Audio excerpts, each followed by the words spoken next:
সাবেক প্রধান বিচারপতি এবিএম খায়রুল হককে আটক করা হয়েছে। 24 জুলাই সকালে ধানমন্ডির বাসা থেকে আটক করা হয় তাকে।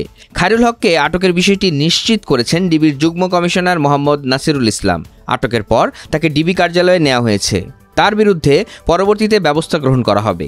সাবেক এই প্রধান বিচারপতির বিরুদ্ধে দুর্নীতি ও রায় জালিয়াতির অভিযোগে রাজধানীর যাত্রাবাড়ি ও নারায়ণগঞ্জে মোট 3টি মামলা রয়েছে। 2010 সালের 30 সেপ্টেম্বর দেশের 19তম প্রধান বিচারপতি হিসেবে শপথ নেন এবিএম খায়রুল হক। পরের বছর অবসরে যান তিনি। এরপর আওয়ামী লীগ সরকারের শেষ সময়ে খায়রুল হক ছিলেন আইন কমিশনের চেয়ারম্যান। ছাত্র জনতার অভ্যুত্থানে গত বছরের 5 আগস্ট শেখ হাসিনার নেতৃত্বাধীন সরকারের পতন ঘটলে 13 আগস্ট তিনি আইন কমিশন থেকে পদত্যাগ করেন। অভিযোগ রয়েছে খায়রুল হককে প্রধান বিচারপতি করা হয়েছিল কয়েকজন জ্যেষ্ঠ বিচারপতিকে ডিঙিয়ে। প্রধান বিচারপতি থাকাকালে ত্রাণ তহবিলের টাকা গ্রহণ করে নিজের চিকিৎসা করেও সমালোচিত হয়েছিলেন।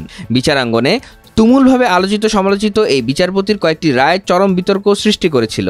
অবসরে যাওয়ার কয়েকদিন আগে তিনি ত্রয়োদশ সংশোধনী মামলায় তত্ত্বাবধায়ক সরকার ব্যবস্থা বাতিল করেন।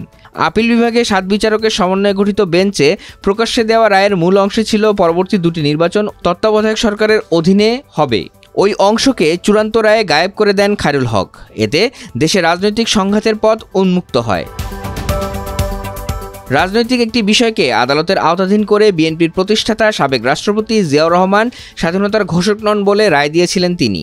এছাড়া বিতর্কিত একাধিক বিচারপতিকে শপথ পড়ানো, আগাম জামিনের এখতিয়ার কেড়ে নেওয়া, খালেদা জিয়াকে ক্যান্টনমেন্টের বাড়ি থেকে উচ্ছেদ করা এবং ক্ষমতার অপব্যবহার সহ নানা অভিযোগ তার বিরুদ্ধে।